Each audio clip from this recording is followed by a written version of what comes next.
Tonight, we are going to explore something that will fundamentally reshape how you see yourself and every star above your head. We are going to discover the true scale of the Milky Way, our home galaxy. And here is what most people never realize. The Milky Way is simultaneously one of the largest galaxies in the entire observable universe, bigger than 95% of everything else out there. And yet, when you zoom out far enough, it becomes so small that it essentially ceases to exist. It is both a cosmic giant and an invisible speck at the same time. This paradox is not a contradiction. It is the truth of our universe. And by the end of this journey, you will never look at the night sky the same way again. Before we dive into this cosmic journey, if you find this kind of deep exploration fascinating, a quick like or subscribe really helps the channel grow. It is a small gesture that makes a huge difference. Now, settle in and get yourself comfortable. Let's begin. Let us start where all cosmic journeys must start, right here, on Earth, standing on the surface of this small, rocky world, looking up at the night sky. If you have ever been somewhere truly dark, away from city lights, away from street lamps and glowing windows, you have seen it.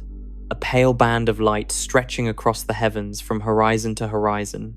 It arcs overhead like a river frozen in time, soft and luminous against the blackness of space. On the clearest nights, in the darkest places, you can see structure within it, brighter patches and darker lanes, regions where the glow seems to intensify, and others where it fades to almost nothing. The ancient Greeks called it galaxies kyklos, which translates to Milky Circle. The Romans called it Via Lactea, the Milky Road. And from these ancient names, we get our modern term, the Milky Way. For thousands of years, humans looked at this band of light and wondered what it was. The ancient Egyptians associated it with the goddess Hathor and believed it was a pool of cow's milk. The Greeks told the story of Heracles, whose suckling at Hera's breast caused milk to spray across the sky. Some cultures thought it was a river of souls traveling to the afterlife. The Norse saw it as the path to Valhalla, the road that fallen warriors would walk to reach the halls of the gods. Chinese astronomers called it the Silver River and created elaborate myths about lovers separated by its celestial waters. The Maori of New Zealand called it Te Karoa, the long fish.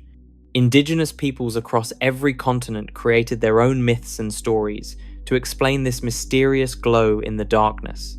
Every human civilization that has ever existed has looked up at the Milky Way and tried to understand it. It was humanity's first glimpse of something larger than our world, a hint that the universe extended far beyond what we could see or touch. But no one knew what it really was. Not until the early 1600s, when a man in Italy pointed a simple tube with curved glass lenses at the sky and changed everything we thought we knew about our place in the cosmos. Galileo Galilei was not the inventor of the telescope. That credit likely belongs to Dutch spectacle makers who discovered that certain arrangements of lenses could magnify distant objects.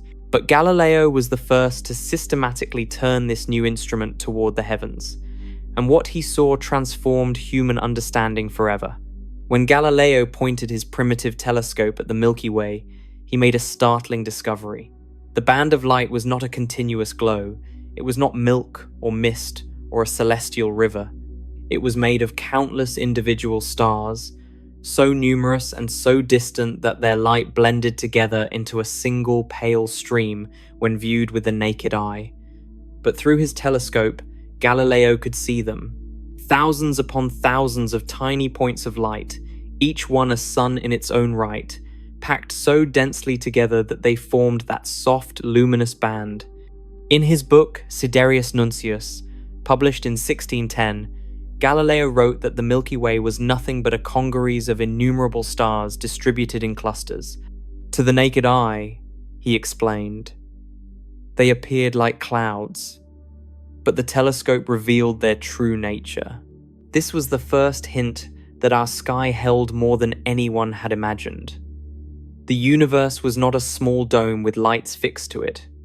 It was vast, filled with more stars than anyone had ever conceived.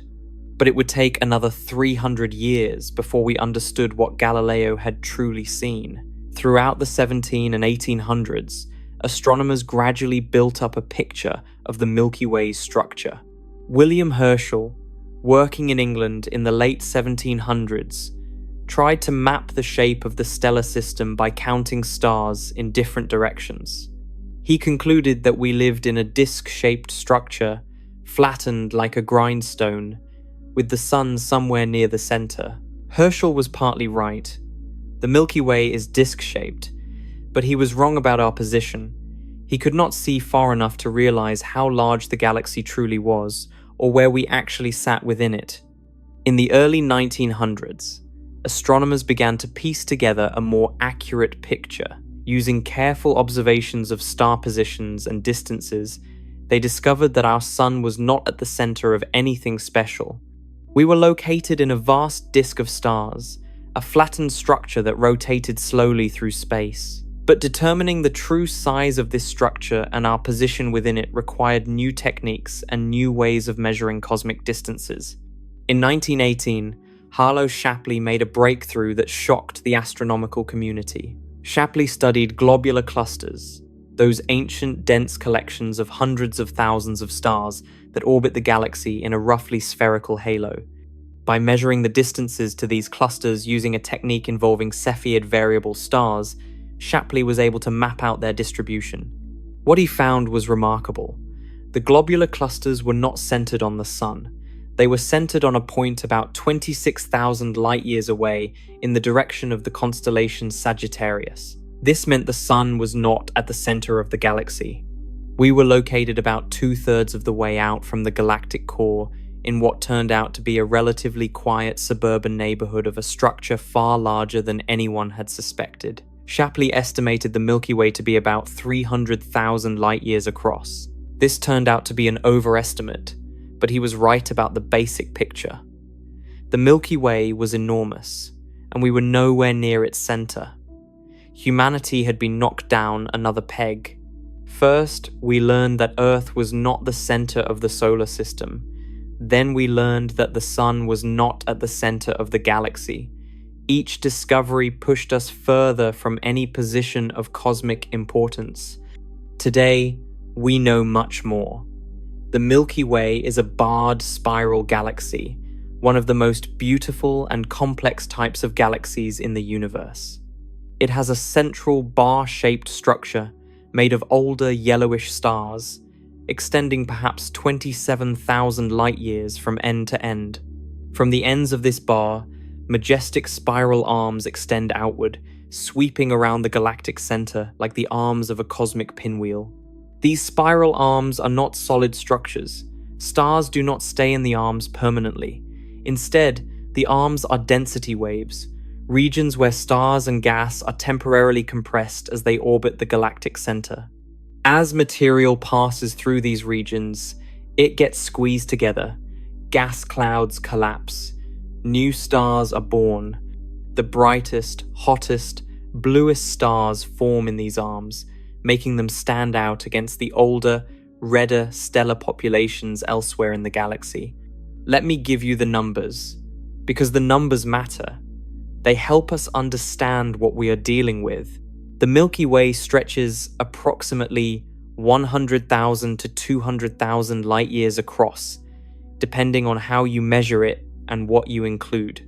The visible stellar disk, where most of the stars reside, is about 100,000 to 120,000 light-years in diameter. But stars have been detected out to nearly 200,000 light-years from the center. And the dark matter halo that surrounds the galaxy extends much farther still, possibly out to 600,000 light-years or more. A light-year is the distance light travels in 1 year, moving at approximately 186,282 miles per second. In 1 year, light covers about 5,878,000,000,000 miles. So when I say the Milky Way spans 100,000 light-years, I'm talking about a distance of roughly 588 quadrillion miles. That is a 5 followed by 17 zeros. Let me try to make that number more concrete. If you could build a highway from one side of the Milky Way to the other and drive at 60 miles per hour without ever stopping, it would take you more than 1 trillion years to complete the journey. The universe itself is only about 13.8 billion years old.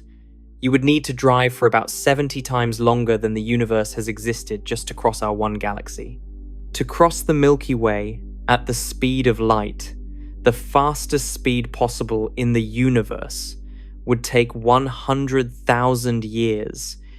Light that left one edge of our galaxy when Neanderthals still roamed the Earth, when our ancestors were painting on cave walls and hunting woolly mammoths, that light would just now be reaching the other side. The Milky Way is so large that events happening on one side right now will not be visible from the other side for 100 millennia. The galaxy is not just wide, it has thickness too. The stellar disk is about 1,000 light-years thick near the Sun, though it bulges to several thousand light-years thick near the center. And surrounding this disk is the halo, a roughly spherical region containing old stars, globular clusters, and vast amounts of dark matter extending far beyond the visible galaxy. The Milky Way contains somewhere between 200 billion and 400 billion stars. The exact number is uncertain because we are inside the galaxy. Trying to count all the stars from our position is like trying to count all the trees in a forest while standing in the middle of it. Dust blocks our view in many directions, particularly toward the galactic center, where dust lanes absorb light from background stars. Dim red dwarf stars, which make up the majority of all stars, are hard to detect because they give off so little light. And the galaxy is so large that we cannot see all of it at once. Different studies using different methods have produced estimates ranging from 100 billion to 400 billion stars. Let us use a middle estimate of roughly 300 billion. If you counted one star per second, never sleeping, never stopping, never pausing even for a moment, it would take you about 9,500 years to count them all. That is longer than all of recorded human history. Agriculture was invented about 10,000 years ago. Writing appeared about 5,000 years ago. If you had started counting stars the moment the first human planted the first seed, you would not be finished yet. And that is just the stars in our one galaxy. If you could somehow collect that many grains of sand, you would have enough to fill several large dump trucks. Imagine that quantity of anything. And each of those objects in the Milky Way is a star. A nuclear furnace, like our sun, fusing hydrogen into helium, releasing enormous amounts of energy, potentially surrounded by its own system of planets and moons.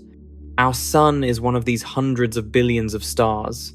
It sits about 26,000 light-years from the galactic center, roughly halfway between the center and the edge of the visible disk. We are located in a region called the Orion Spur, sometimes called the Orion Arm or the local spur. The Orion Spur is not a major spiral arm. It is a minor arm, a bridge between two larger structures called the Sagittarius Arm, which lies closer to the galactic center, and the Perseus Arm, which lies farther out. We are in the galactic suburbs, not in the bustling downtown core, not in one of the grand spiral arms, but in a smaller connecting structure between them. An unremarkable address in an unremarkable neighborhood, at least unremarkable by galactic standards. This location has been remarkably fortunate for life on Earth. The galactic center is a violent place. Stars there are packed much more densely than in our region. Near the center, stars might be separated by only light weeks or light months, rather than the light years that separate stars near us. In such crowded conditions, gravitational interactions are more common. Stars can be flung out of their systems. Planetary orbits can be destabilized. Supernovae occur more frequently, bathing nearby regions in deadly radiation. At the very heart of the galaxy lurks something even more dramatic: a supermassive black hole called Sagittarius A star. This monster has a mass of about 4 million times that of our Sun, all compressed into a region smaller than the orbit of Mercury. Nothing that crosses its event horizon ever escapes. Not matter, not light, not information. Occasionally, stars and clouds of gas fall too close to Sagittarius A star. When they do, the material spirals inward, heating up through friction to millions of degrees, releasing tremendous amounts of energy across the electromagnetic spectrum. 6 million years ago, Sagittarius A star appears to have been much more active than it is today. Astronomers have found evidence of enormous bubbles of energy extending above and below the galactic plane, the remnants of a period when the black hole was actively feeding. Out here in the suburbs, things are quieter. Stars are more spread out. The nearest star to our sun, Proxima Centauri, is about 4.2 light years away. That is about 25 trillion miles. You could fit about 30 million suns in the gap between us and our nearest stellar neighbor. Space is mostly empty. Even in a galaxy containing hundreds of billions of stars, supernovae are less common in our region. We are far from the active star-forming regions where massive stars live fast and die young in spectacular explosions. Our solar system has been able to exist in relative peace for 4.5 billion years, allowing life to develop and evolve without being sterilized by cosmic radiation or disrupted by gravitational encounters with passing stars. The Sun orbits the galactic center at a speed of about 230 kilometers per second. That is roughly 515,000 miles per hour. At that speed, you could travel from New York to Los Angeles in about 17 seconds. You could circle the entire Earth in less than 3 minutes. By any human standard, this is incredibly fast. But even at this tremendous velocity, it takes our sun about 225 million to 250 million years to complete one orbit around the galaxy. This period is sometimes called a galactic year or a cosmic year. Think about what that means. The last time the sun was in its current position in the galaxy, dinosaurs were just beginning to evolve on Earth. The first dinosaurs appeared about 230 million years ago. So roughly one galactic year ago, the age of dinosaurs was just starting. The time before that, about 450 million years ago, life had barely moved onto land. Fish were the most advanced creatures on Earth. The sun is about 4.5 billion years old.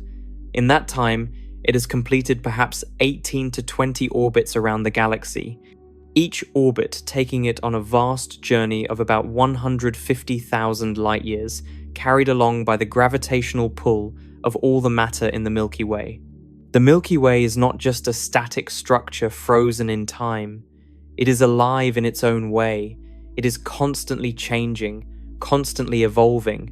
Even as you read this, new stars are being born somewhere in the galaxy.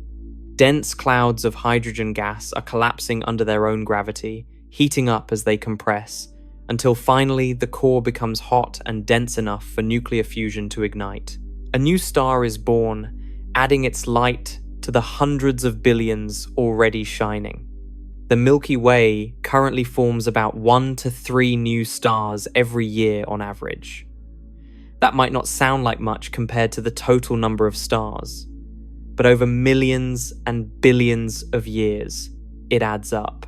The galaxy has been forming stars for about 13 billion years, creating generation after generation of stellar populations. At the same time, old stars are dying. The most massive stars, those with 10 or more times the mass of our sun, live fast and die young. They burn through their nuclear fuel in just a few million years, then explode as supernovae, scattering the heavy elements they created throughout the galaxy. Medium-mass stars like our sun live longer, about 10 billion years, then swell into red giants before shedding their outer layers and fading away as white dwarfs. The smallest stars, the red dwarfs, burn so slowly that none of them have ever died. Every red dwarf that has ever formed in the history of the universe is still shining today. These stellar deaths are not just endings, they are also beginnings. When massive stars explode, they create and disperse heavy elements: carbon, oxygen, nitrogen, iron, gold, uranium. Every element heavier than hydrogen and helium was forged either inside stars or in the violent explosions that end their lives. These elements spread through the galaxy, mixing with clouds of gas, eventually becoming part of new generations of stars and planets. The very atoms that make up your body were created in this way. The carbon in your cells, the oxygen you breathe, the iron in your blood, the calcium in your bones, all of it was forged inside stars that died billions of years ago, scattered across space, and eventually incorporated into the gas cloud that would become our solar system. The oldest stars in the Milky Way are found in the halo and in globular clusters.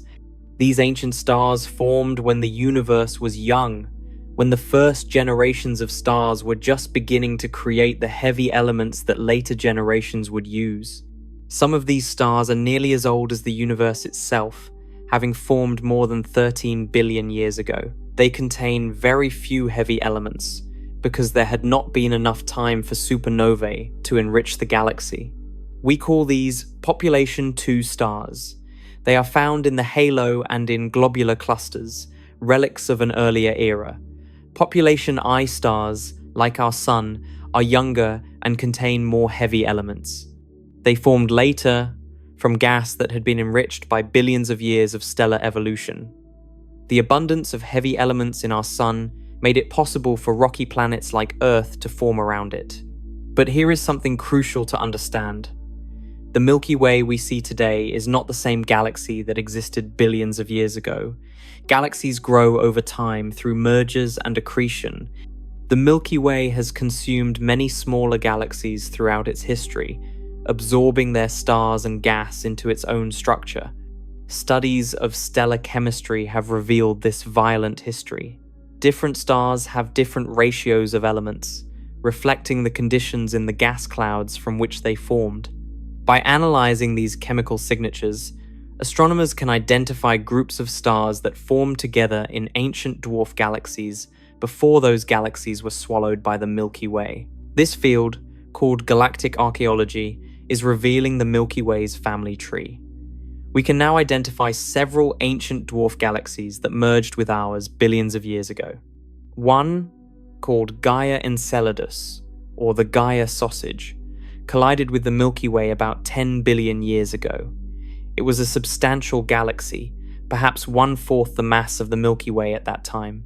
The collision disrupted both galaxies, scattering stars into elongated orbits and fundamentally reshaping our galaxy's structure. Other ancient mergers have been identified: the Sequoia Galaxy, the Kraken, the Helmi Stream. Each one contributed its stars to our galaxy, building up the Milky Way piece by piece over billions of years. Our galaxy is not a single pristine entity. It is a composite, a collection of many smaller galaxies that came together over cosmic time. And this process continues today. The Sagittarius Dwarf Elliptical Galaxy is currently in the process of merging with the Milky Way.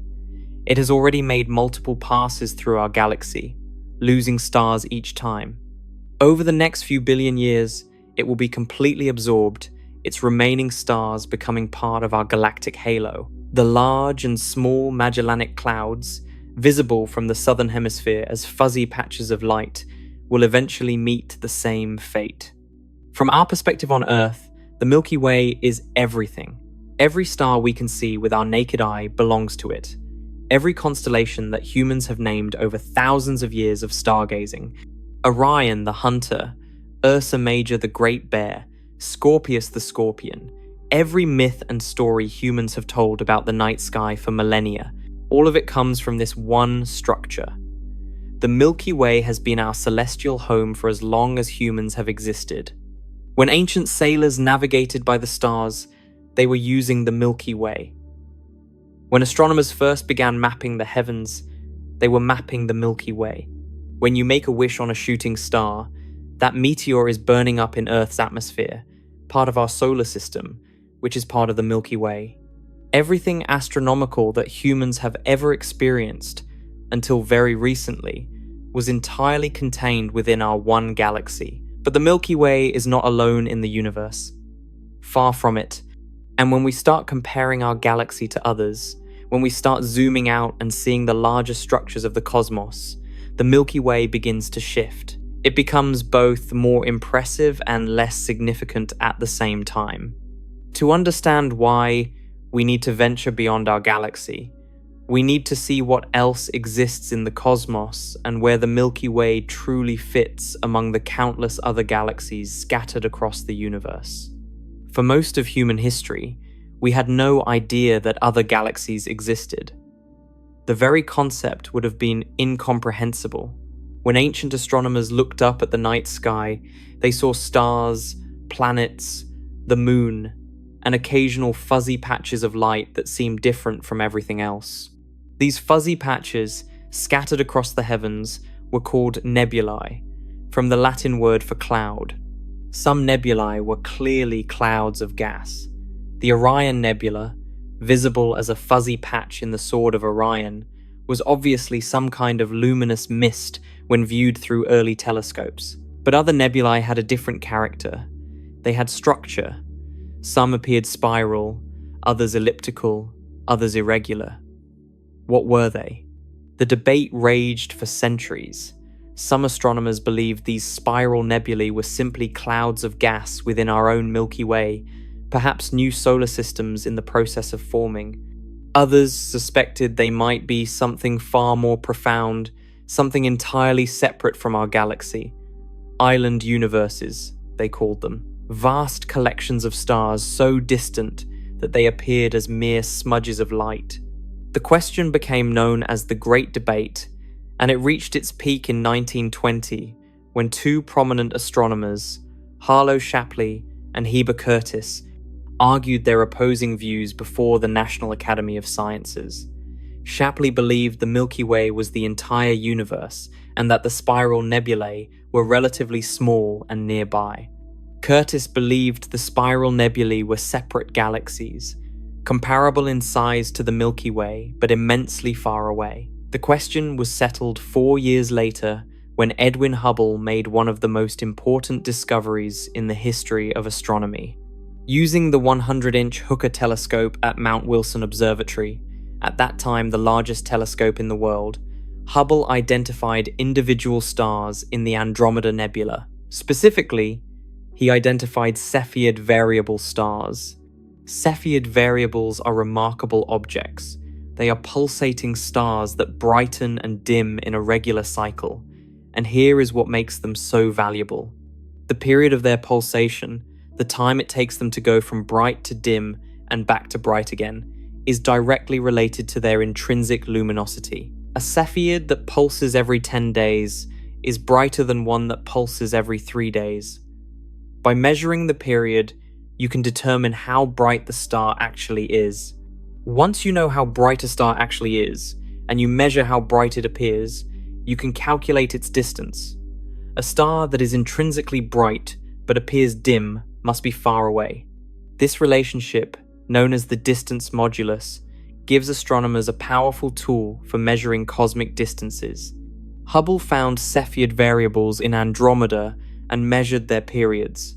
He calculated their intrinsic brightness, then he compared that to how bright they appeared in his photographs. The result shocked the astronomical world. Andromeda was not a cloud of gas within the Milky Way. It was not a nearby object at all. It was roughly 900,000 light-years away, according to Hubble's calculations. That was far beyond the boundaries of the Milky Way. Andromeda had to be an entirely separate galaxy. Later measurements refined this distance. We now know Andromeda is about 2.5 million light-years away, nearly 3 times farther than Hubble calculated.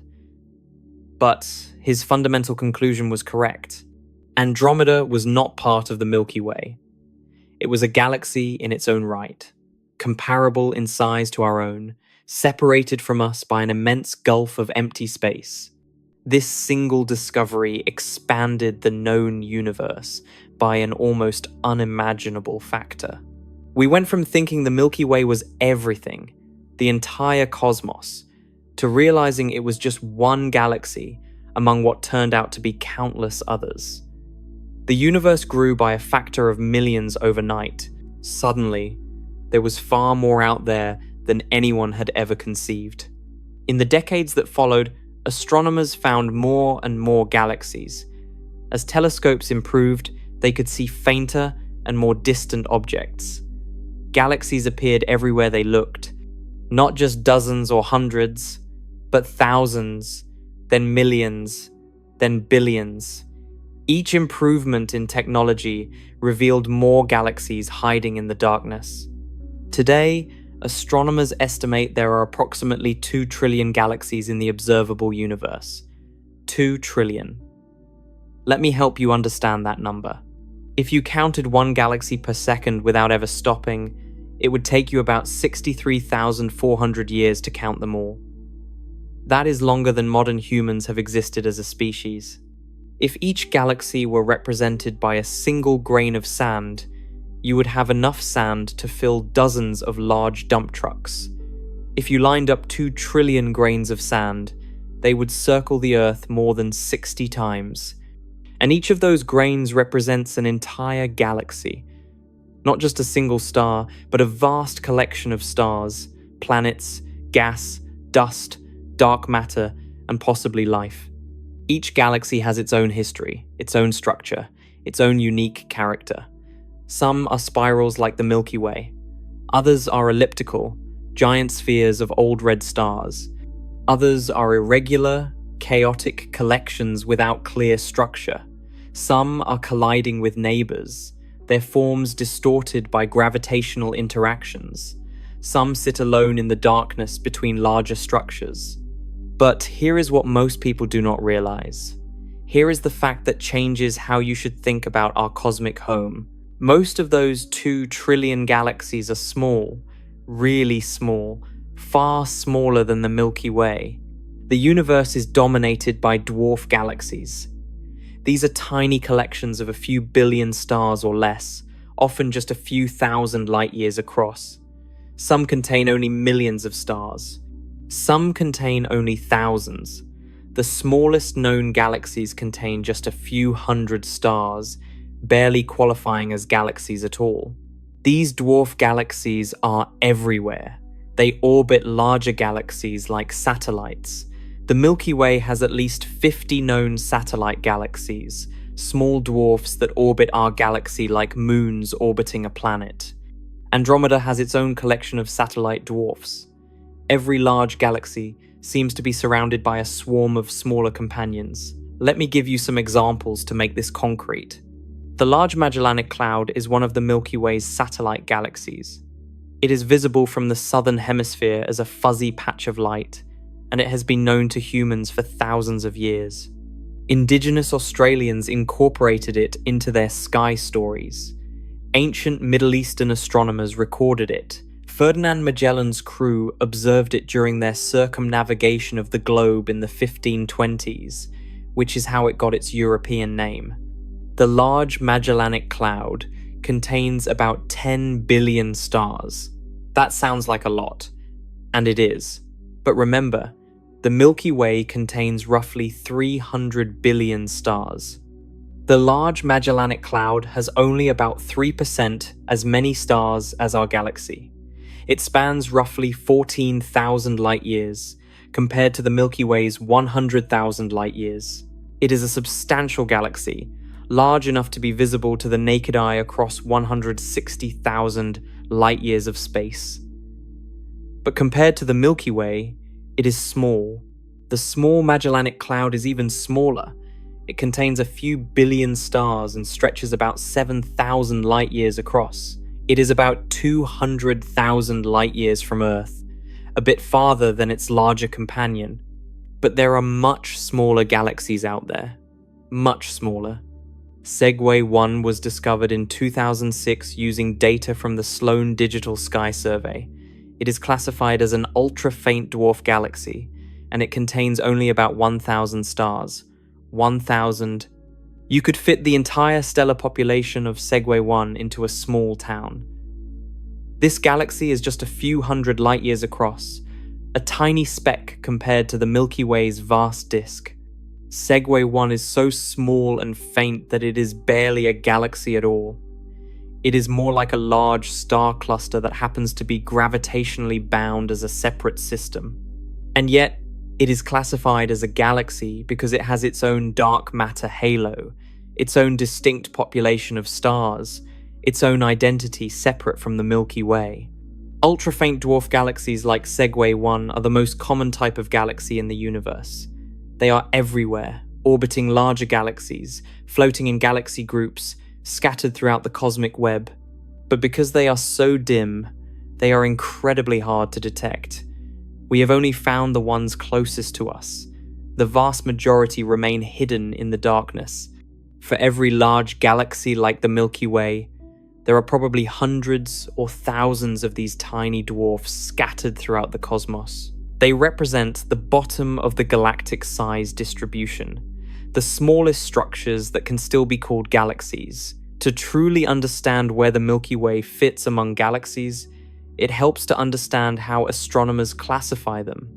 In 1926, just 2 years after proving that galaxies existed beyond our own, Edwin Hubble developed a classification system that astronomers still use today. It is called the Hubble tuning fork because of its shape when drawn as a diagram.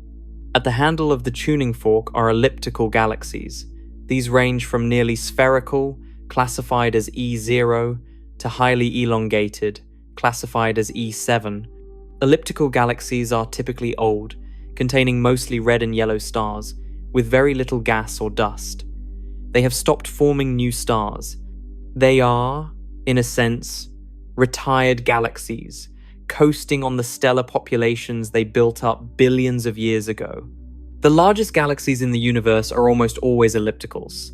IC 10101 and M87, which we will discuss shortly, are both giant ellipticals. They grew so large by consuming other galaxies, and each merger disrupted their structure until no spiral arms remained. At the fork itself, the diagram splits into 2 branches. One branch contains normal spiral galaxies, classified from SAR to C depending on how tightly wound their arms are and how large their central bulge is. The other branch contains barred spiral galaxies, classified from S-bar to SBC, which have a bar-shaped structure of stars running through their center. The Milky Way is a barred spiral, classified as SBB or SBBC. It has moderately wound arms and a prominent central bar. This places it in the middle of the spiral sequence, neither the most tightly wound nor the most loosely structured. There is also a class of galaxies that do not fit neatly into the tuning fork. These are called irregular galaxies. They have no clear spiral structure or elliptical shape. Many irregular galaxies are small, and their chaotic appearance often results from gravitational interactions with larger neighbors. The large and small Magellanic Clouds are both irregular galaxies, their structures distorted by the Milky Way's gravitational influence. Understanding this classification helps us appreciate what the Milky Way is. It is not just large, it is a well-structured barred spiral, one of the most complex and beautiful galaxy types in the universe. Most galaxies are either ellipticals of various sizes, dwarf irregulars, or tiny dwarf spheroidals. Being a large, well-formed spiral with prominent structure makes the Milky Way genuinely exceptional. This means that when we talk about the Milky Way's size, we need to be specific about what we are comparing it to. If we compare the Milky Way to the average galaxy, to the typical galaxy you would encounter if you randomly selected one from the universe, then the Milky Way is enormous. Think of it this way. If you gathered 1,000 random galaxies from across the observable universe, probably 950 of them would be smaller than the Milky Way. Maybe 40 would be roughly similar in size, and maybe 10 would be larger, with only 1 or 2 being dramatically larger. The Milky Way is comfortably in the top 5% of galaxies by size. That makes it exceptional, not average. That makes it a genuine giant by cosmic standards. When you hear people say that the Milky Way is an ordinary, average galaxy, they are not quite right. Our galaxy is actually one of the largest in the entire observable universe. It is not the biggest, certainly. There are galaxies that dwarf it, but it is far from ordinary. But what about those galaxies that are larger than ours? What about the true monsters of the galactic zoo? Let me introduce you to some of them, because understanding the largest galaxies helps us understand where the Milky Way truly fits. IC 10101 is one of the largest galaxies ever discovered.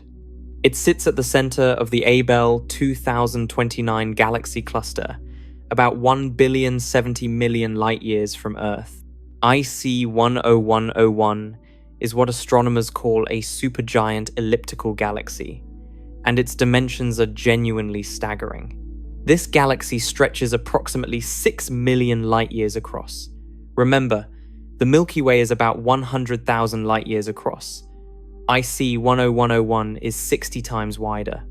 If the Milky Way were a penny sitting on a table, IC 10101 would be a large pizza placed beside it.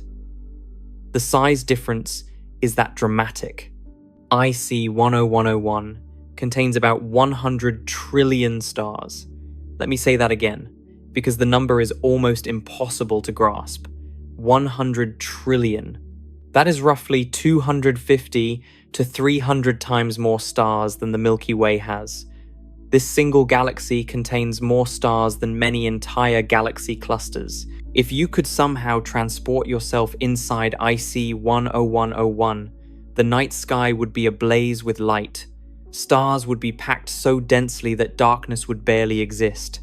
This galaxy is so massive that if you replace the Milky Way with IC 10101, it would extend far beyond our nearest neighboring galaxies. Andromeda would actually be inside IC 10101's boundaries. The large and small Magellanic Clouds, currently satellites of the Milky Way, would be deep inside this monster galaxy. How did IC 10101 get so large? Through cosmic cannibalism. Galaxy clusters are violent places over cosmic timescales. Dozens or hundreds of galaxies are bound together by gravity, orbiting their common center of mass. Galaxies regularly pass close to each other, and when they do, gravitational interactions can have dramatic effects. The larger galaxy's gravity can strip stars and gas away from the smaller one. Tidal forces can distort both galaxies. In some cases, the smaller galaxy is completely consumed, its stars absorbed into the larger one. A galaxy sitting at the center of a cluster has an enormous advantage. Matter naturally falls toward the gravitational center. Smaller galaxies that wander too close get captured. Over billions of years, a central galaxy can consume dozens or even hundreds of smaller galaxies, growing larger and larger with each meal. IC 10101 has been eating other galaxies for billions of years. It sits at the gravitational center of its cluster, the ultimate predator in its cosmic ecosystem. Every galaxy that wandered too close became part of IC 10101. Its enormous size is a testament to billions of years of cosmic cannibalism. Then there is M87, another supergiant elliptical galaxy. M87 sits at the heart of the Virgo cluster, about 54 million light-years away. This is relatively close in cosmic terms, close enough that we have studied M87 in great detail. M87 contains about 1 trillion stars, roughly 3 times as many as the Milky Way. It is about 120,000 light-years across, slightly larger than the Milky Way in diameter. But M87 is far more massive than its size alone would suggest, because it contains enormous amounts of dark matter and hot gas in addition to its stars. M87 became famous in 2019 when it produced humanity's first direct image of a black hole. The Event Horizon Telescope, a global network of radio telescopes working together as a single, Earth-sized instrument, captured an image showing the shadow of M87's supermassive black hole. The image showed a dark region, the black hole's shadow, surrounded by a bright ring of hot gas swirling around the event horizon. This black hole has a mass of about 6.5 billion times the mass of our Sun.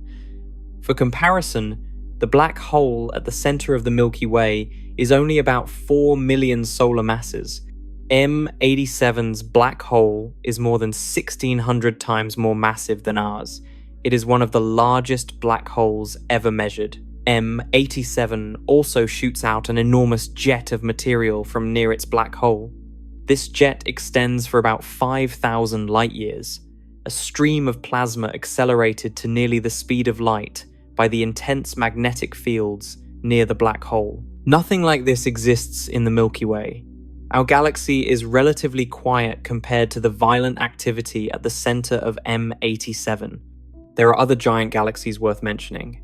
Malin 1, discovered in 1986, is a giant low-surface brightness spiral galaxy. It is about 650,000 light-years across, more than 6 times wider than the Milky Way. What makes Malin 1 unusual is that despite its enormous size, it is very dim. Its stars are spread out over such a large area that the galaxy is hard to see. It was not discovered until the mid-1980s, even though it is relatively nearby in cosmic terms, because it is so faint. These giant galaxies show us that while the Milky Way is large, there are still bigger structures out there. The Milky Way is not at the top of the galactic size distribution. It can be dwarfed by the largest ellipticals and the most massive spirals. But here is what is crucial to understand.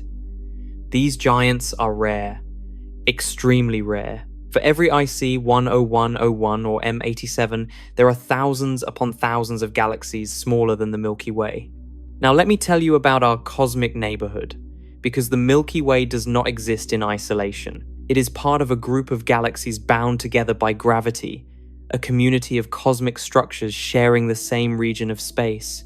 The local group, as astronomers call it, contains about 50 known galaxies, though more small dwarfs continue to be discovered. The Milky Way and Andromeda are the two dominant members, the big siblings in a family of much smaller galaxies. Together, these two giants contain the vast majority of the local group's total mass. Everything else is essentially orbiting around them. Triangulum, also called M33, is the third largest spiral galaxy in the local group. It contains about 40 billion stars and spans about 60,000 light-years. That is substantial, but still much smaller than either the Milky Way or Andromeda. Triangulum might actually be a satellite of Andromeda, orbiting it rather than moving independently through the local group. After Triangulum, everything else is dwarf galaxies.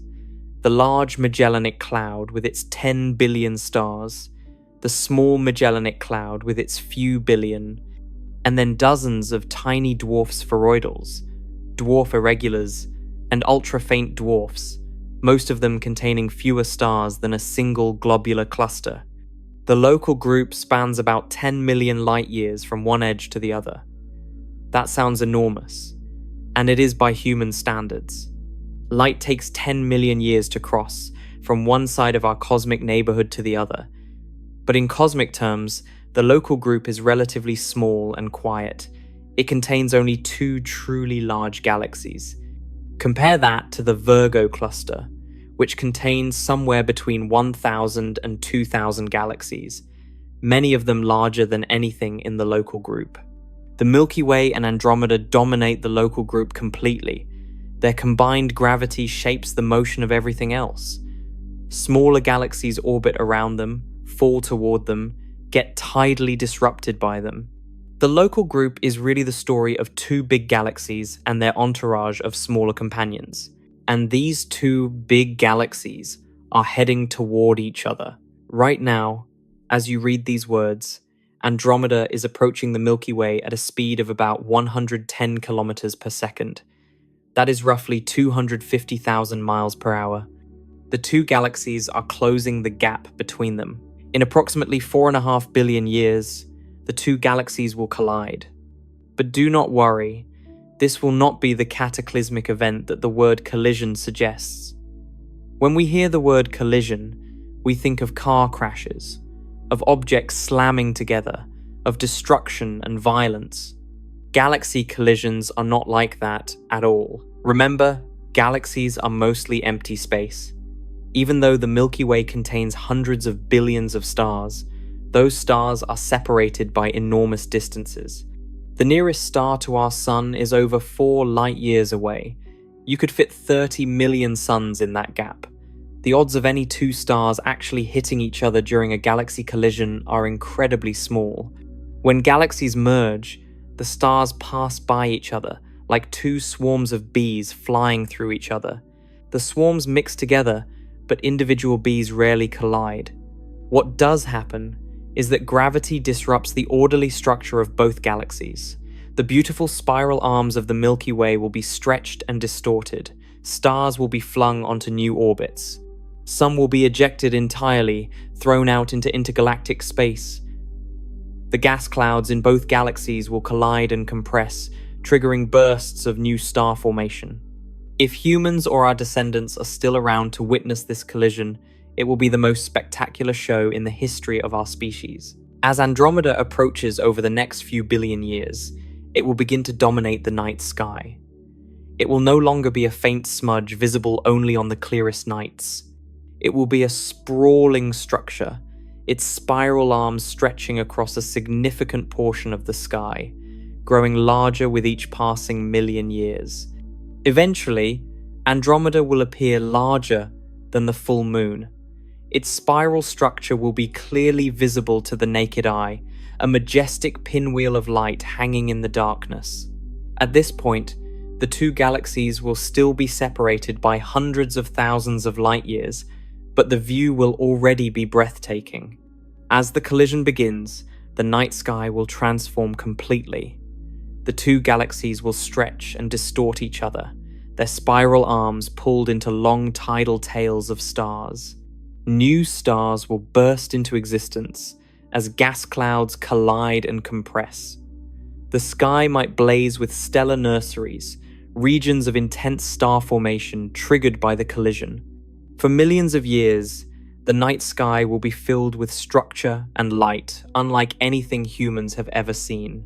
Two galaxies intertwining, their stars streaming past each other, the darkness between them filled with newly formed stars and glowing gas clouds. Computer simulations show that our solar system will likely survive this process.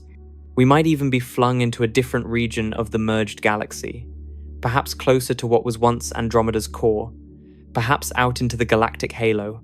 The stars are simply too far apart for collisions to be likely, but the view from Earth, if Earth still exists, would be transformed beyond recognition. Eventually, after multiple passes and hundreds of millions of years of gravitational interaction, the two galaxies will settle into their final form.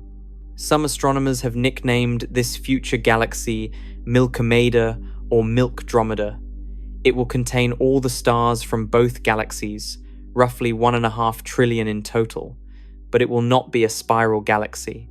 The collision will destroy the spiral structures of both the Milky Way and Andromeda. Instead, Milkomeda will be a giant elliptical galaxy, a vast spheroidal collection of old stars with little gas and no spiral arms. By the time Milkomeda forms, our Sun will probably be dead anyway. In 5 billion years, the Sun will swell into a red giant, engulfing Mercury, Venus, and possibly Earth. Human civilization, if it still exists, will have long since needed to find a new home. But even Milkomeda, this future galaxy containing 1.5 trillion stars, will not be that special on cosmic scales. It will be one giant elliptical among many others in the universe. Larger than the current Milky Way, certainly, but still small compared to the true monsters like IC 10101. This brings us to an important realization, the central paradox of our journey tonight. The Milky Way is genuinely impressive among galaxies. It has hundreds of billions of stars, a beautiful spiral structure, and a rich history of cosmic evolution. But galaxies themselves are just the building blocks of larger structures. And when we zoom out to see those larger structures, the Milky Way begins to shrink. The local group, our cosmic neighborhood containing 50 galaxies, is not floating alone in empty space. It is part of something much larger, something called the Virgo supercluster. And the Virgo supercluster is itself part of an even larger structure called Laniakea. And Laniakea is just one piece of the cosmic web that spans the entire observable universe. Each time we zoom out, the Milky Way becomes smaller. Not physically smaller, but smaller in significance, less central, more ordinary, one galaxy among billions, one structure among trillions. And yet, at every scale, it remains home. It remains the structure that contains everything we have ever known. Every human who has ever lived, every thought that has ever been thought, every civilization that has ever risen and fallen, all of it has happened within the Milky Way. Let us continue zooming out and see what we find. When you map out where galaxies are located in the universe, something remarkable emerges from the data. Something beautiful. Something that looks almost organic, almost alive. Galaxies are not randomly scattered through space like grains of sand on a beach. They are not distributed evenly like molecules in a gas. Instead, they cluster together. They form groups and clusters. They line up along vast filaments that stretch across hundreds of millions of light years. And between these filaments, there are enormous empty regions where almost nothing exists. The result is a structure that astronomers call the cosmic web. It is one of the most beautiful and complex patterns in all of nature. When you see images of it, when you see the computer simulations that model its formation, you cannot help but be struck by how much it resembles other networks. The neural connections in a brain, the mycorrhizal networks that connect trees in a forest, the blood vessels in a living body. The universe, at its largest scales, is threaded with structure. Understanding this cosmic web is essential to understanding where the Milky Way truly sits in the grand scheme of things. Because our galaxy is not floating alone in empty space, it is embedded in this vast network of matter, connected to other galaxies, other clusters, other superclusters through the invisible threads of dark matter and gravity. Let us start with the structure that contains our local group, the Virgo supercluster. A supercluster is exactly what it sounds like. It is a cluster of clusters. We have already talked about how galaxies group together. The Milky Way and Andromeda and about 50 smaller galaxies form the local group. The Virgo cluster contains 1,000 to 2,000 galaxies. These are galaxy groups and galaxy clusters, collections of galaxies bound together by gravity. A supercluster is the next level up. It is a collection of these groups and clusters, all gravitationally associated with each other in an enormous structure.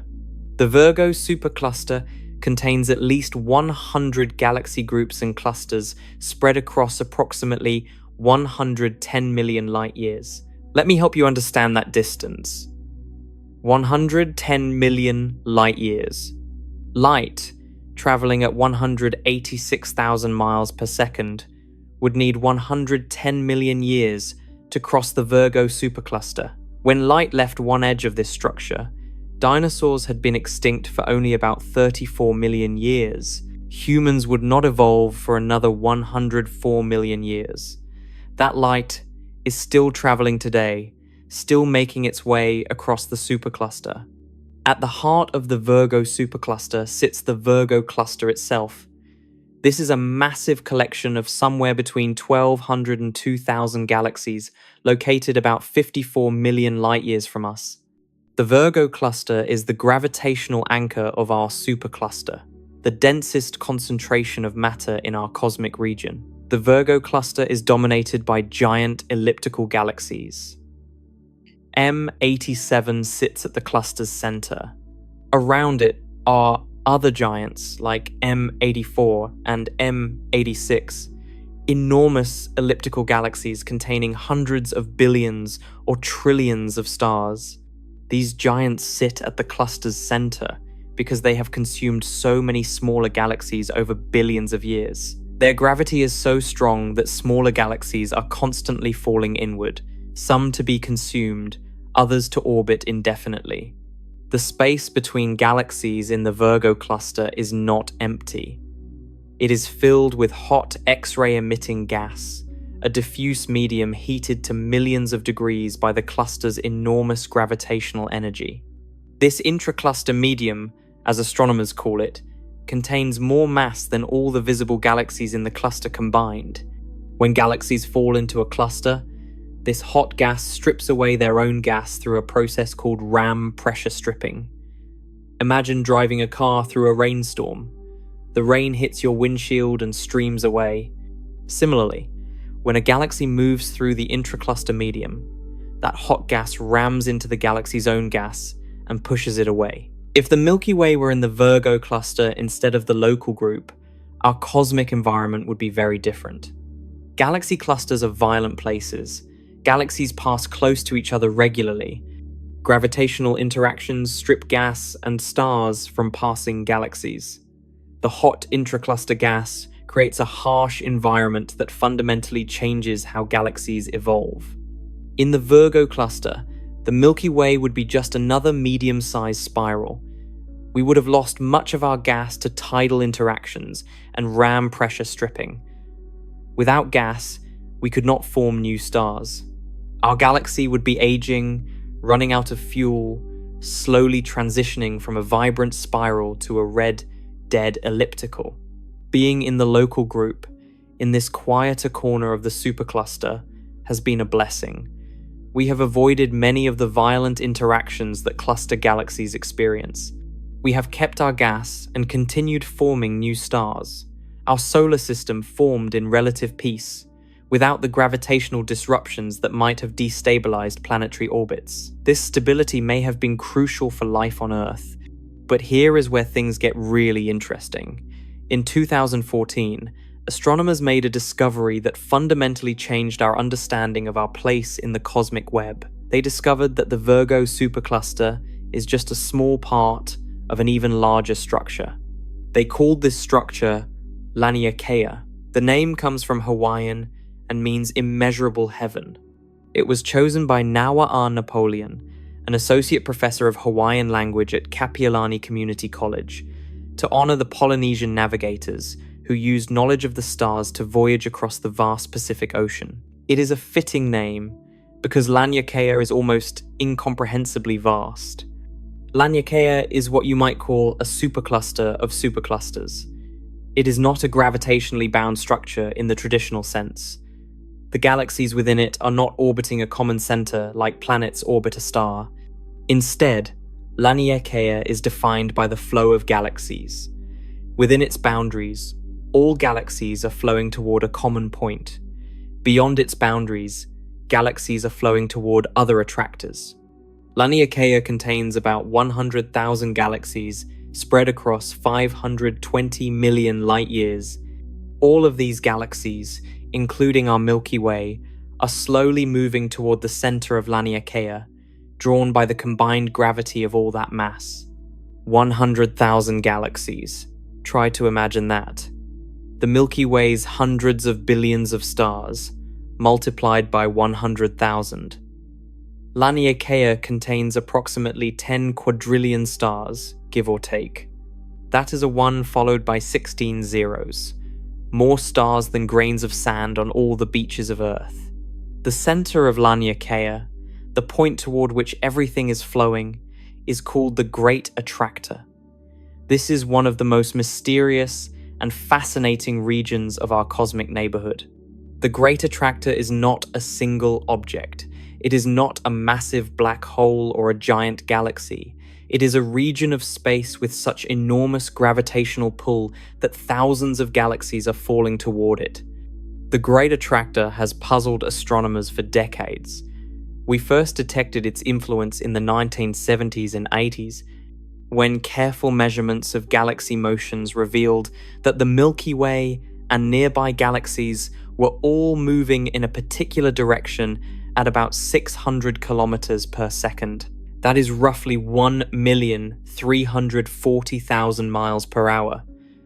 Something was pulling us, but we could not see what. The problem was location. The great attractor sits behind the plane of the Milky Way from our perspective. When we look in that direction, we are looking through the densest part of our own galaxy.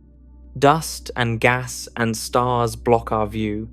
In visible light, we simply cannot see what is there. Using different types of light, radio waves, infrared, X-rays, astronomers have gradually pieced together what the great attractor is. The region contains several massive galaxy clusters, including the Norma cluster, also called Abell 3627.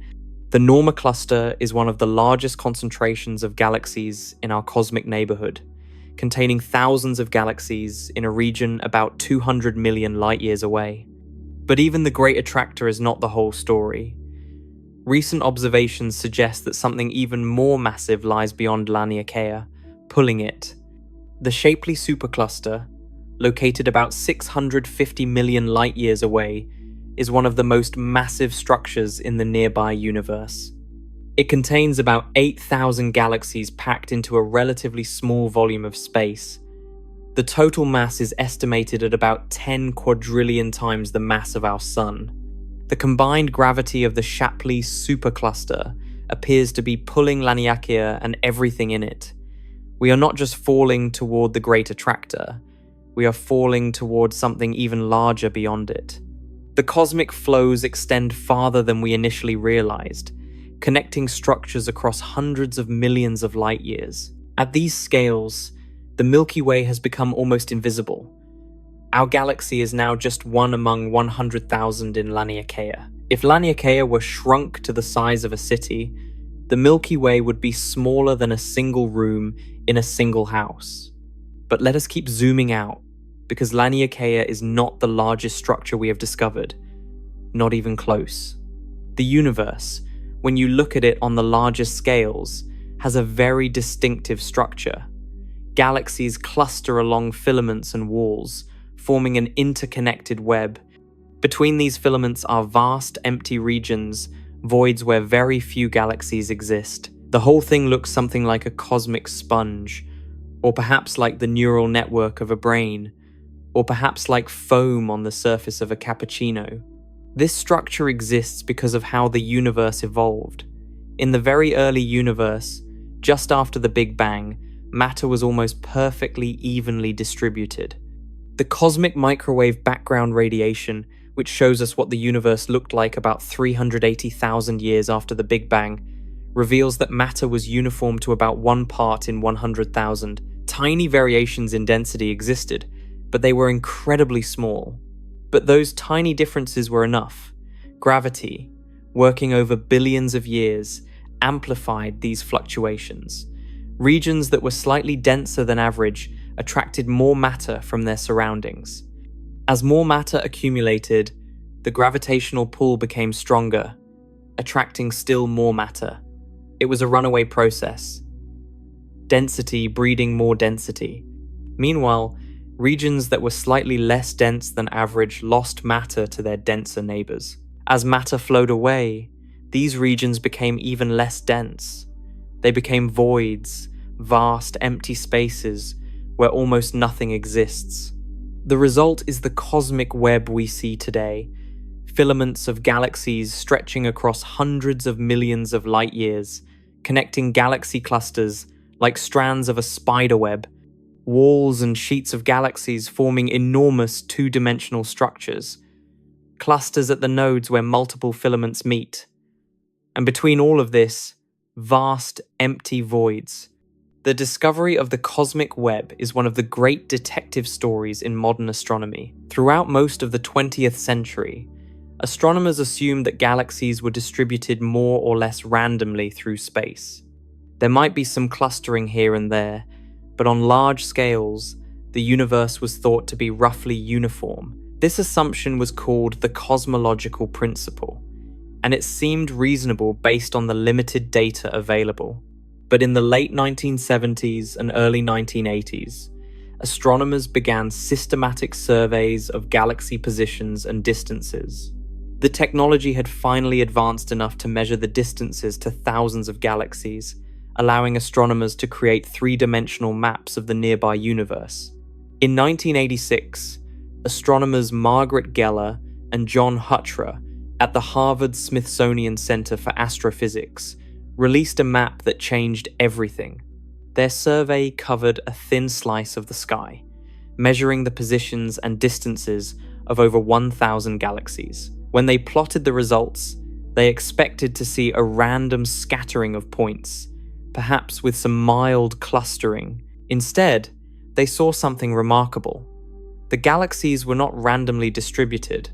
They were arranged in filaments and walls, surrounding enormous empty regions. The map looked like a slice through a sponge or perhaps a cross-section of soap bubbles. The figure in their paper became famous. When you looked at it from a certain angle, the distribution of galaxies resembled a stick figure of a person. This stick man image became iconic in cosmology, a visual representation of the moment we realized the universe had far more structure than we had imagined. Geller later described the moment of discovery as shocking. The structure was so obvious, so dramatic, that it seemed impossible no one had noticed it before. But without three-dimensional distance measurements, without the ability to see depth as well as position, the structure had been invisible. A follow-up survey in 1989 revealed an even larger structure. They called it the CFA Great Wall, a filament of galaxies stretching across more than 500 million light-years, one of the largest structures known at that time. Subsequent surveys expanded on Geller and Huchra's work. The 2-degree field galaxy redshift survey mapped over 200,000 galaxies. The Sloan Digital Sky Survey, still ongoing, has mapped millions. Each survey revealed more of the cosmic web, more filaments and walls, more voids, more structure at every scale. Today, we have mapped enough of the universe to see the cosmic web in stunning detail. It extends as far as we can see, a vast network of matter threading through the darkness, and we understand how it formed. Computer simulations of the universe's evolution reproduce this structure beautifully. Scientists use supercomputers to model how matter evolved from the nearly uniform state after the Big Bang to the clumpy, web-like distribution we see today. They start with the initial conditions measured from the cosmic microwave background, add in the laws of physics, gravity, hydrodynamics, and dark matter, and let the simulation run for billions of years of cosmic time. The results match our observations remarkably well. The simulations produce cosmic webs that look almost identical to what we see in actual galaxy surveys. They produce the right distribution of galaxy clusters, the right sizes of voids, the right statistics of large-scale structure. This agreement is one of the great triumphs of modern cosmology. We understand how the cosmic web formed. These simulations also reveal something important. The cosmic web is not primarily made of visible matter. It is not made of stars and gas and planets. It is primarily made of dark matter. Dark matter forms the scaffolding, the underlying structure that everything else hangs on. Visible matter falls into this scaffolding, collecting in the densest regions where it can form galaxies and stars. We do not know what dark matter is. We know it exists because we can see its gravitational effects. Galaxies rotate faster than they should based on their visible mass. Galaxy clusters hold together more strongly than their visible matter can explain. The cosmic web itself would not exist in its observed form without dark matter providing the gravitational skeleton. So when we talk about structures like the Virgo supercluster or Laniakea, we are really talking about concentrations of dark matter that happen to contain galaxies. The galaxies are like lights on a Christmas tree. They show us where the structure is, but they are not the structure itself. The tree, the underlying framework that holds everything together, is made of invisible dark matter. Now, let me tell you about some of the largest structures astronomers have discovered. because these will truly show you how small the Milky Way is on cosmic scales. The Sloan Great Wall was discovered in 2003 by astronomers analyzing data from the Sloan Digital Sky Survey. The SDSS, as it is known, is one of the most ambitious mapping projects in the history of astronomy. It has measured the positions and distances of millions of galaxies, creating a three-dimensional map of a large portion of the observable universe. When astronomers analyzed this map, they found something remarkable. Galaxies were not distributed randomly. They clustered along walls and filaments, and one of these walls was absolutely enormous. The Sloan Great Wall stretches approximately 1,370,000,000 light-years across. It is located about 1 billion light-years from Earth and contains tens of thousands of galaxies organized into a thin, sheet-like structure. If the Milky Way were the size of a grain of sand, the Sloan Great Wall would be longer than 10 football fields placed end to end. Our entire galaxy is so small compared to this structure that it barely registers. You would need a microscope to find the Milky Way on a map of the Sloan Great Wall. But the Sloan Great Wall is not the largest structure we know of. That distinction belongs to something even more enormous. The Hercules Corona Borealis Great Wall was discovered in 2013 by astronomers studying gamma-ray bursts. Gamma-ray bursts are the most powerful explosions in the universe, brief flashes of energy that can release more power in a few seconds than the sun will produce in its entire lifetime. They are thought to occur when massive stars collapse into black holes or when neutron stars merge. By mapping where gamma-ray bursts occurred, astronomers noticed an unusual concentration in a particular region of the sky. When they calculated the distances to these bursts, they found that they clustered in a vast structure stretching across an enormous portion of the universe. The Hercules Corona Borealis Great Wall stretches approximately 10 billion light-years across. Let that number sink in. 10 billion light-years. The Milky Way is 100,000 light-years across. The Hercules Corona Borealis Great Wall is 100,000 times larger.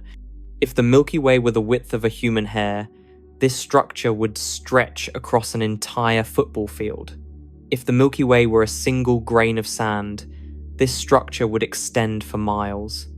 If you traveled at the speed of light, the fastest speed possible in the universe, it would take you 100,000 years to cross the Milky Way. It would take you 10 billion years to cross the Hercules Corona Borealis Great Wall.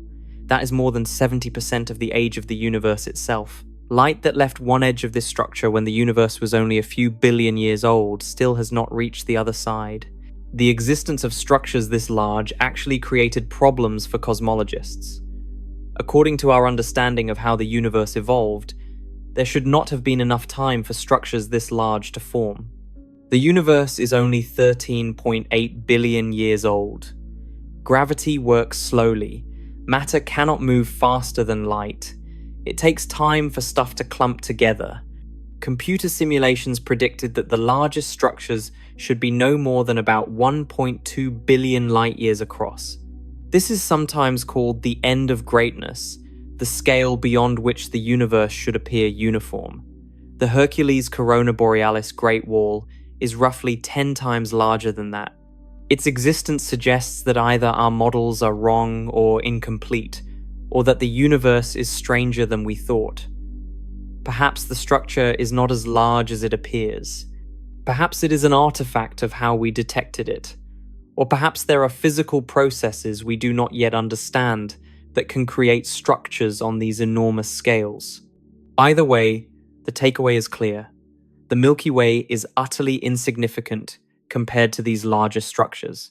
Our entire galaxy could be copied 100,000 times and strung end to end, and it would just barely match the length of one cosmic filament. Between these vast structures are the voids, and the voids are just as important for understanding scale as the filaments and walls. A void is exactly what it sounds like.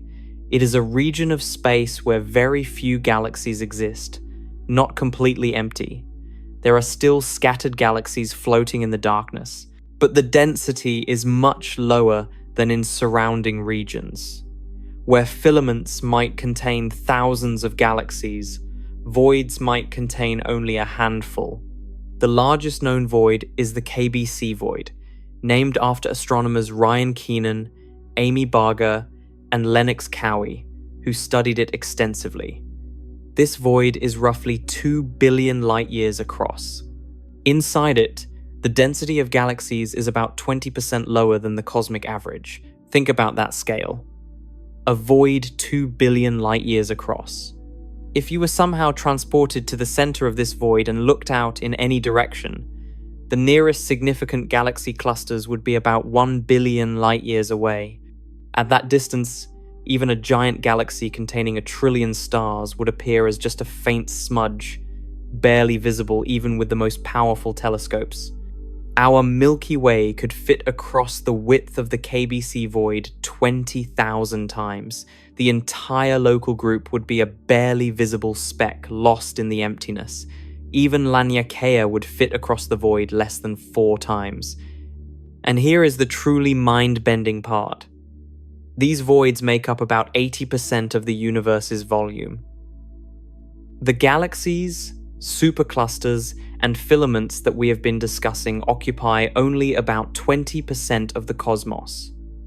The universe is like a vast ocean with occasional islands of matter scattered throughout. And even those islands are mostly empty space, with atoms separated by enormous distances. The Milky Way sits on one of those islands. A substantial island, as islands go, but still just an island in an ocean of emptiness. But the cosmic web will not last forever. Something is working against it. Something is slowly tearing it apart. In 1998, 2 teams of astronomers made a discovery that would win them the Nobel Prize. They were studying distant supernovae, trying to measure how the expansion of the universe was slowing down over time. Gravity, they assumed, should be pulling everything back together, gradually decelerating the expansion that began with the Big Bang. But that is not what they found. The expansion of the universe was not slowing down, it was speeding up. Something was pushing the universe apart, counteracting gravity, accelerating the expansion with each passing billion years. Astronomers called this mysterious force dark energy. We do not know what it is. We cannot detect it directly, but we can see its effects. About 68% of the total energy content of the universe is dark energy. It permeates all of space, and its influence grows stronger as the universe expands. For the cosmic web, dark energy is a death sentence in slow motion.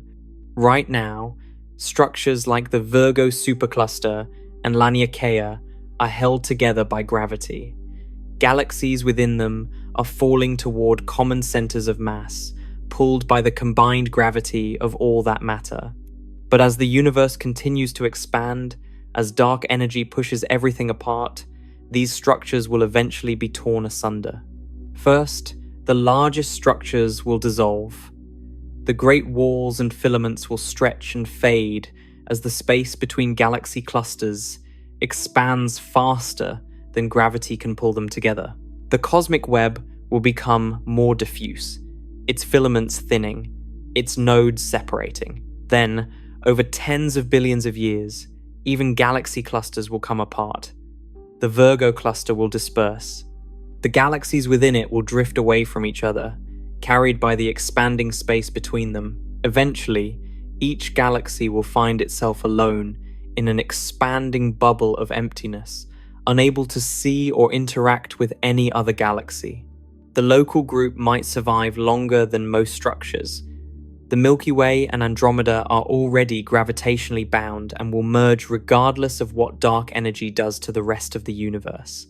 But even the merged Milkomeda galaxy will eventually find itself isolated, the rest of the universe receding beyond its observable horizon. In the far future, perhaps 100 billion years from now, an astronomer in Milkomeda looking out at the sky will see nothing but darkness.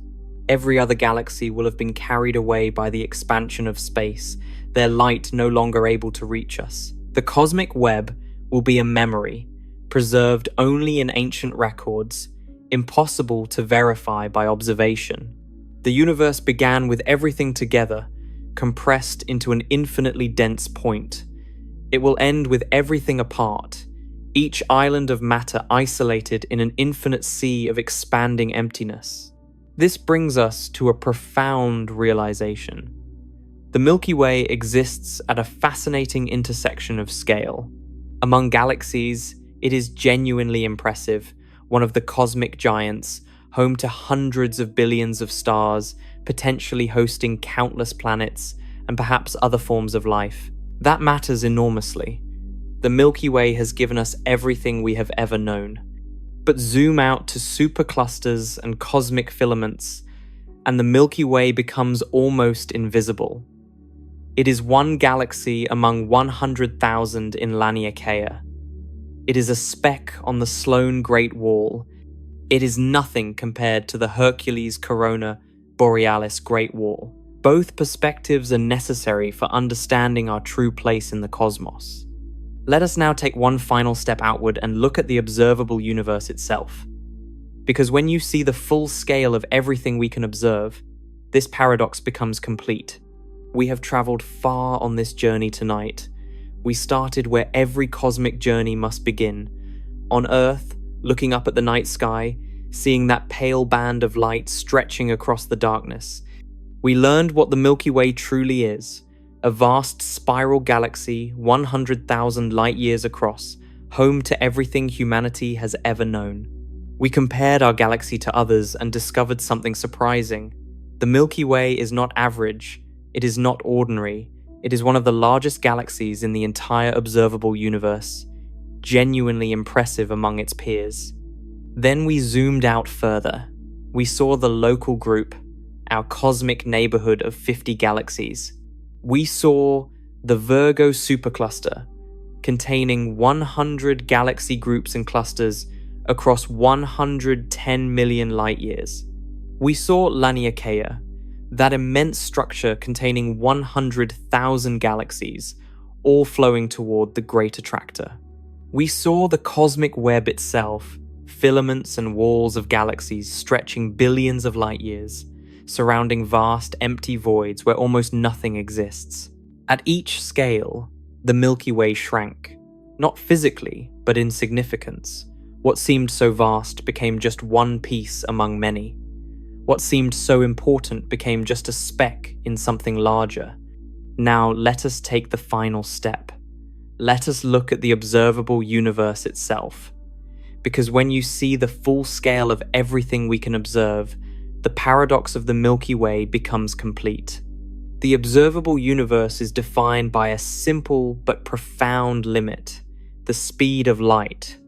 Light travels at approximately 186,000 miles per second. That is fast by any human standard.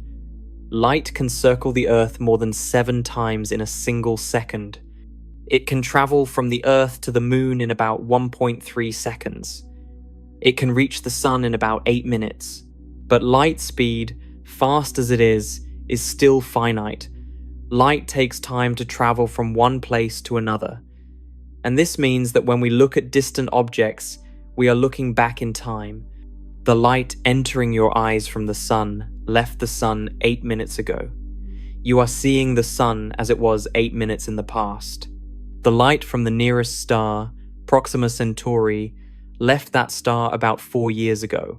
You are seeing it as it was 4 years in the past. The farther away something is, the longer its light takes to reach us, and the further back in time we are seeing.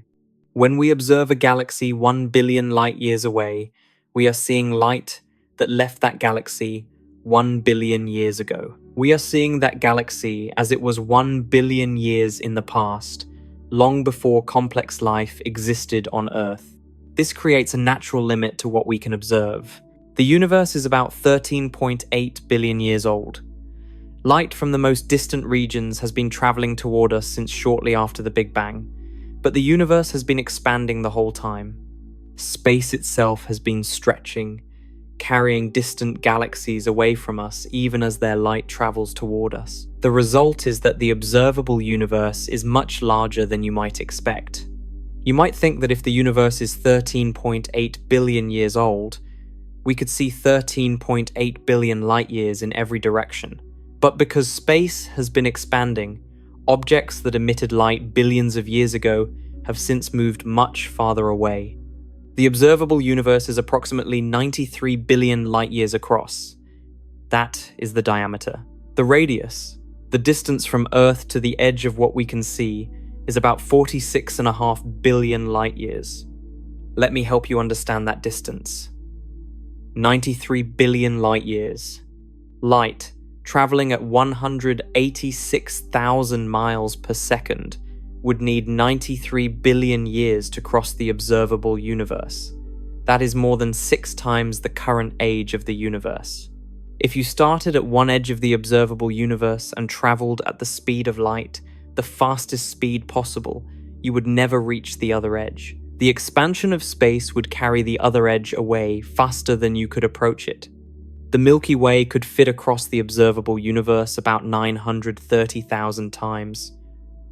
Almost 1 million copies of our galaxy, lined up edge to edge, would barely span from one side to the other. Within this observable universe, astronomers have estimated the number of galaxies. The current best estimate is approximately 2 trillion. That number has actually been revised upward in recent years, as better telescopes have revealed fainter and more distant galaxies that previous surveys missed. If you counted one galaxy per second, without ever stopping, without sleeping or eating or pausing for breath, it would take you about 63,400 years to count them all. That is longer than modern humans have existed as a species. The Milky Way is still one of the larger galaxies among this population. If you randomly selected a galaxy from anywhere in the observable universe, you would most likely pick a dwarf galaxy far smaller than ours. But here is the humbling arithmetic. Even in the top 5%, there are roughly 100 billion galaxies as large as or larger than ours. 100 billion cosmic homes that could contain their own intelligent civilizations, their own histories, their own stories, and we are just one of them. The total number of stars in the observable universe is almost impossible to comprehend. Astronomers estimate approximately 200 billion trillion. Written as a number, that is 200 sextillion. A 2 followed by 23 zeros. If every star were a grain of sand, you would have enough sand to cover the entire surface of the Earth several feet deep. You would have more sand than all the beaches and deserts on our planet combined. And our Sun is just one of those grains. One ordinary yellow dwarf star among 200 billion trillion. Our Sun is not particularly large or bright or hot. It is not at the center of anything. It is just one star, orbiting in the suburbs of one galaxy, in one supercluster, in one filament of the cosmic web, in one small portion of the observable universe. But here is what is truly humbling. The observable universe is just what we can see. It is not the whole universe. It is just the portion from which light has had time to reach us. Beyond the observable universe, there is almost certainly more. More space, more galaxies, more stars, more planets. The universe does not stop at the edge of what we can observe. That edge is simply a limit on our knowledge, not a limit on reality. We have no way of knowing how much larger the actual universe is compared to the observable universe. Light from regions beyond our observable horizon has not had time to reach us yet. In fact, because the universe is expanding faster than light in some regions, light from those places will never reach us. Those regions are forever beyond our knowledge, causally disconnected from us, as unreachable as if they existed in a separate reality. Some cosmological models suggest the actual universe might be many times larger than the observable universe, perhaps 10 times larger, perhaps 100 times, perhaps infinitely larger. If the universe is infinite, then the observable universe, vast as it is essentially nothing. What fraction of infinity is 93 billion light years? 0. No matter how large the observable universe seems, 0% of infinity is still zero. And if the universe is infinite, then the Milky Way is infinitesimally small in a way that defies all comparison. Not just a grain of sand on a beach, smaller than any analogy can capture. Some theories in physics go even further. They suggest that our universe might be just one of many, a single bubble in an infinite foam of universes, a single branch in an infinite tree of possibilities. These ideas emerge from our best theories of physics. Cosmic inflation, the theory that the universe underwent a period of incredibly rapid expansion in the first fraction of a second after the Big Bang, naturally predicts the existence of other universes. According to eternal inflation, the process that created our universe did not happen just once.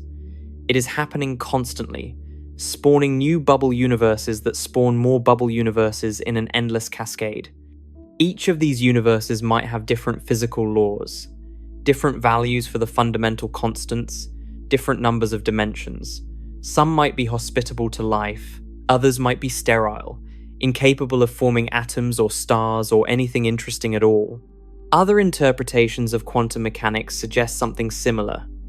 Every time a quantum event occurs, every time a particle could go one way or another, perhaps the universe splits. All possible outcomes happen, each in its own branch. This would create an infinite number of parallel universes, constantly multiplying with every quantum event. These ideas are speculative. We have no way to observe other universes. We might never be able to test whether the multiverse exists. But these theories are taken seriously by many physicists because they arise naturally from well-established physics. If the multiverse exists, then everything we have discussed tonight becomes even smaller. Not just one galaxy in our universe, one universe among an infinite number of universes. If the multiverse seems speculative, let me tell you about something we are more certain of, the future of our own universe. Because if we project current physics forward, we can predict what will happen over the coming trillions and quadrillions and quintillions of years, and it is both haunting and strangely beautiful. We are currently living in what astronomers call the stelliferous era, the age of stars. This era began about 100 million years after the Big Bang, when the first stars ignited, and it will continue for perhaps another 100 trillion years. During this era, the universe is filled with light. Stars are born, live out their lives, and die, but new stars continue to form from the gas clouds scattered throughout galaxies. But eventually, the gas will run out. Star formation will slow and then stop entirely. The last stars will be red dwarfs, tiny, long-lived stars that burn their fuel so slowly they can shine for trillions of years. One by one, even these will exhaust their hydrogen and fade away. The last natural light in the universe will go out perhaps 100 trillion years from now. After that comes the degenerate era. The universe will be dark, filled with the corpses of stars.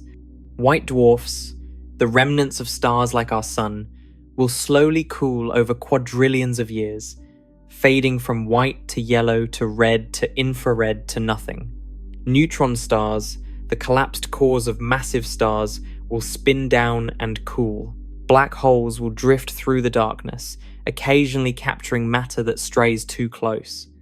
This era will last an almost incomprehensible length of time, perhaps 10 to the 37th years, a 1 followed by 37 zeros. The current age of the universe, 13.8 billion years, is essentially zero compared to this span. Eventually, even the degenerate objects will decay. According to our best theories of physics, protons themselves may be unstable over long enough timescales. If so, then over perhaps 10 to the 40th years, the white dwarfs and neutron stars will slowly evaporate as their constituent protons decay into lighter particles. The matter that made up stars and planets and people will dissolve into a thin soup of electrons, positrons, and radiation. Only black holes will remain, and even they are not eternal. Stephen Hawking showed that black holes slowly radiate energy through a quantum mechanical process now called Hawking radiation. A black hole the mass of our sun would take about 10 to the 67th years to evaporate. The supermassive black holes at the centers of galaxies, containing billions of solar masses, might last 10 to the 100th years or longer. But eventually, even the largest black holes will evaporate. The last one will shrink and shrink, radiating away its mass, until finally it disappears in a tiny flash of particles and energy. And then there will be nothing left. No matter, no structure, just an ever-expanding void filled with cooling radiation, spreading thinner and thinner for eternity. This is called the heat death of the universe. Not a dramatic ending, not a bang or a crunch, but a slow fade into maximum entropy, into perfect uniformity, into stillness. It is a melancholy vision. But it is also, in a strange way, liberating. Because it means that everything we do, everything we create, everything we experience is happening in the brief flash of cosmic time when the universe is alive with light and structure and possibility. We are living in the universe's youth. Stars still burn, galaxies still shine, life still flourishes, at least here on Earth. The long darkness is coming, but it is unimaginably far away. We have time, and that time is precious. This brings us to one of the deepest mysteries in all of science, a mystery that has puzzled physicists and astronomers for decades, the Fermi paradox.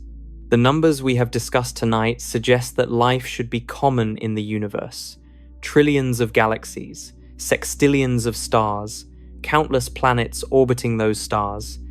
Even if life is incredibly rare, arising on only 1 in every trillion planets, there should still be billions of planets with life in the observable universe. Even if intelligent life is rarer still, there should be thousands or millions of intelligent civilizations somewhere out there. And the universe is old, 13.8 billion years old.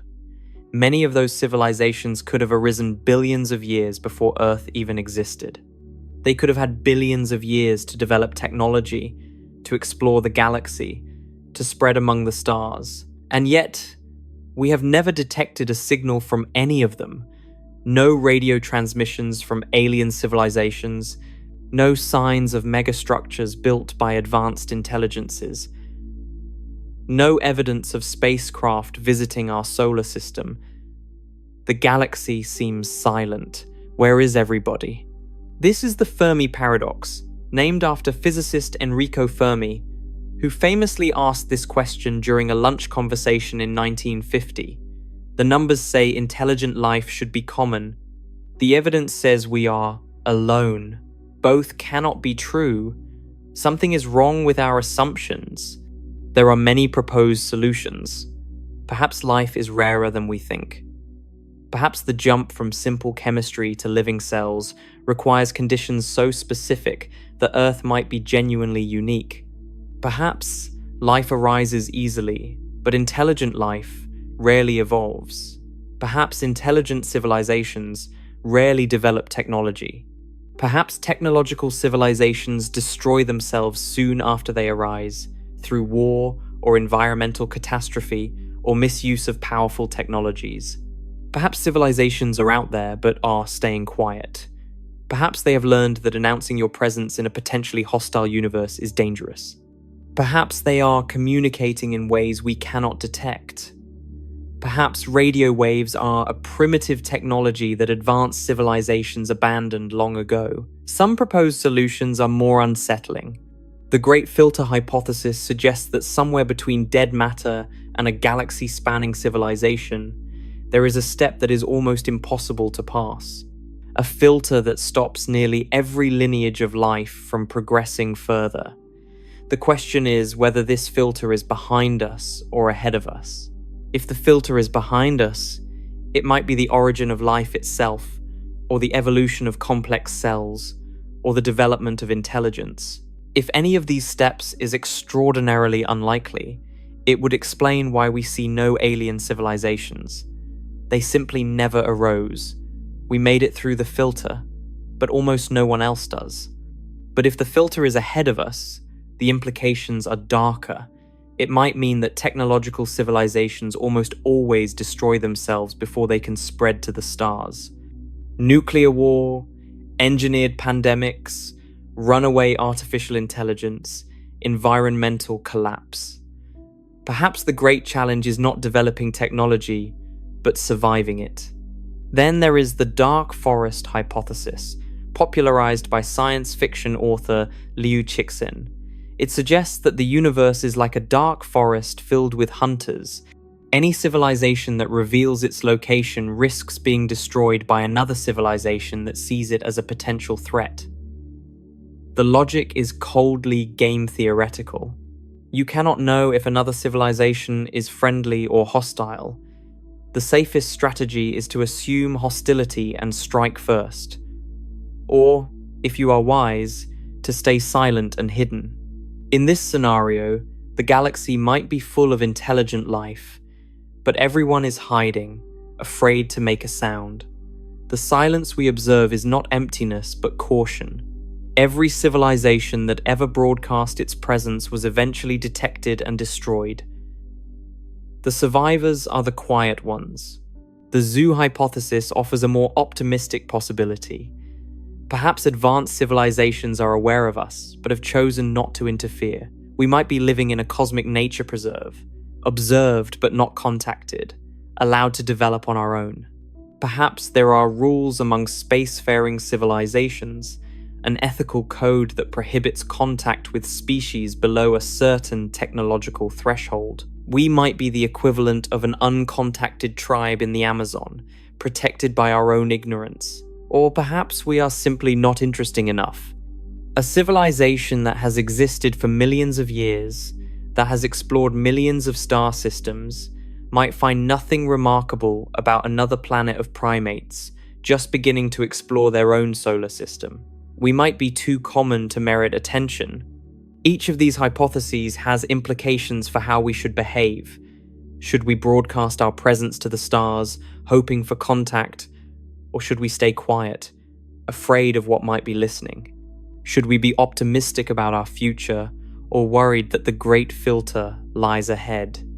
These are questions we cannot yet answer, but they emerge naturally from the simple observation that the universe seems empty when it should be full. Or perhaps, and this is the possibility most relevant to our discussion tonight, space is simply too big. The nearest star system, Alpha Centauri, is about 4.3 light-years away. Even traveling at the speed of light, which is impossible for anything with mass, it would take more than 4 years to get there. With our current technology, our fastest spacecraft would need tens of thousands of years. The distances between galaxies are even more staggering. A signal from our nearest large galactic neighbor would take millions of years to reach us. A response would take millions more. What kind of conversation can happen across such gulfs of time? Most galaxies are billions of light-years away. Communication with them is effectively impossible. By the time a signal could travel to us and back, everything we know might have ceased to exist. The scale of the universe might ensure that civilizations remain forever isolated, like islands separated by an ocean too vast to cross, each arising alone, developing alone, thriving or failing alone, never knowing if anyone else exists. The cosmic web might be filled with intelligent beings, billions of civilizations scattered across trillions of galaxies, and none of them might ever meet any of the others. This isolation is profound. It means that even if countless intelligent species exist, we might never know. The universe is too big. The distances are too vast. The speed of light, the ultimate cosmic speed limit, is simply too slow to connect us. But this isolation also makes what we have more precious. As far as we know, Earth is the only place in the universe where life exists. We might discover microbial life elsewhere in our solar system. Mars might have fossils of ancient bacteria. Europa or Enceladus might have living organisms in their subsurface oceans. But right now, today, with all that we have observed and all that we know, Earth is the only confirmed home of life in the universe. This makes Earth precious beyond measure, not because some divine plan singles it out, not because humans are cosmically important, but because life is genuinely rare. In a universe of empty voids and silent galaxies, of burning stars and frozen rocks, of radiation and vacuum and vast stretches of nothing, a planet teeming with life is extraordinary. Consider what exists on Earth. Forests that have been growing for hundreds of millions of years. Oceans filled with creatures from microscopic plankton to whales the length of buses. Birds that migrate thousands of miles every year, navigating by stars and magnetic fields. Fungi that form vast underground networks connecting trees across entire forests. Bacteria that thrive in boiling hot springs and frozen Antarctic ice. Millions of species, each one a solution to the problem of surviving and reproducing, each one a unique expression of what life can become. All of this exists on one small planet orbiting one star in the suburbs of one galaxy. All of this arose from chemistry becoming biology, becoming evolution, becoming diversity. All of this is, as far as we know, unique in the cosmos. And among all this life, there is something even rarer. Conscious beings. Beings capable of understanding the universe. Beings capable of looking up at the stars and knowing what they are seeing. You are made of atoms that were forged in stars that died billions of years ago. Carbon atoms created in the cores of red giants. Oxygen atoms produced in supernova explosions. Iron atoms synthesized in the final moments of massive stars before they collapsed. These atoms drifted through space, mixed with interstellar gas, fell into the cloud that became our solar system, and eventually assembled themselves into you. You are literally made of stardust. The atoms in your body have been part of stars, part of interstellar clouds, part of asteroids and comets. They have traveled across light years of space and billions of years of time to be here, now, assembled into a conscious being that can contemplate its own cosmic origins. And you can understand this. You can know where you came from. You can look up at the night sky and comprehend what you are seeing. You can grasp, at least in outline, the structure of the universe, from the smallest particles to the largest cosmic webs. This is remarkable. In all the vast emptiness of space, in all the trillions of galaxies and sextillions of stars, matter has become aware of itself. The universe has developed the ability to contemplate its own existence. And that happened here, on this small planet, in this one galaxy. So where does all of this leave us? The Milky Way is genuinely impressive among galaxies, larger than the vast majority of its peers, home to hundreds of billions of stars and countless worlds. A beautiful spiral structure that has existed for 13 billion years and will continue for billions more. But zoom out far enough, and it becomes just one among trillions, one point of light in a cosmic web that stretches across billions of light years. One member of a vast population in the observable universe, which itself might be just a tiny fraction of a much larger or infinite whole. Both truths are part of the full picture. Both truths are necessary for understanding our place in the cosmos. The Milky Way is vast enough to be exceptional. It has given life a home. For 4.5 billion years, our solar system has orbited peacefully through the galactic suburbs, far from the violence of the galactic center, far from the chaos of galaxy clusters. This quiet corner has allowed life to arise, evolve, and eventually become conscious. The Milky Way is why we are here. And the Milky Way is small enough to be humbling. We are not at the center of anything. We are not cosmically special in any way that the universe cares about. We are one planet around one star in one galaxy among trillions. If humanity vanished tomorrow, the universe would continue without noticing. This paradox, being simultaneously significant and insignificant, is the truth of our existence. We matter to ourselves. We matter to each other. We might be the only conscious beings in our region of space, the only minds capable of understanding the cosmos we inhabit, but we do not matter to the universe. The galaxies will continue their slow dance whether we exist or not. The cosmic web will continue its expansion. Stars will be born and die. The universe will evolve toward whatever far future awaits it, with or without us. Understanding this should change how we see ourselves and our world. Every boundary we have ever fought over, every conflict that seemed so important, all of it has happened on one small planet, orbiting one star in the suburbs of one galaxy, among trillions. From a cosmic perspective, the things that divide us are invisible.